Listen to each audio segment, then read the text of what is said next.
సందర్భంగా తెలియపరుస్తూ కూటమి ప్రభుత్వం ఇప్పటికైనా కళ్ళు తెరిచి నేను చేస్తున్నటువంటి తప్పు, నేను చేస్తున్నటువంటిది సమాజానికి వ్యతిరేకంగా చేస్తున్నాను, నేను చేస్తున్నటువంటిది పేదవాడికి వ్యతిరేకంగా చేస్తున్నాను, నేను చేసే కార్యక్రమం పేదవాడికి నష్టమయ్యే కార్యక్రమం అని తెలుసుకోవాలి.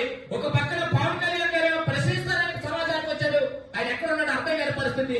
ఒక పక్కన దేశాన్ని వదిలింటారని చెప్తున్నటువంటి ఇలా బీజేపీ ప్రభుత్వం ఒకే వర్గం ఉండాలి, ఒకే వర్గం ఉండాలని చెప్తున్నాడు తప్ప ఇలా లౌకిక రాజ్యంలో, లౌకిక భారతదేశంలో ఏ మతాలు, ఏ ప్రాంతాలు, ఏ పార్టీలు ఉండకూడదని ఒక దుర్మార్గమైనటువంటి ఆలోచనతో ఒక పక్కన బీజేపీ, దానికి కొమ్ము కాస్తున్నటువంటి ఈ చంద్రబాబు నాయుడు ఈ రోజు చూస్తూ ఉంటే ప్రైవేటీకరణ చేసినట్లయితే కనుక పూర్తిగా నష్టపోయేది ఎవరంటే కులానికి, మతానికి సంబంధం లేకుండా పేదవాడు అనుకున్న ప్రతి ఒక్కరు కూడా నష్టపోతాడు. దీని ద్వారా ఈ సందర్భంగా తెలియపరుస్తూ ఈ కార్యక్రమం నిర్వహించినటువంటి సిపిఎం వారికి హృదయపూర్వకంగా ధన్యవాదాలు తెలియజేస్తూ జై భీమ్, జై పూలే.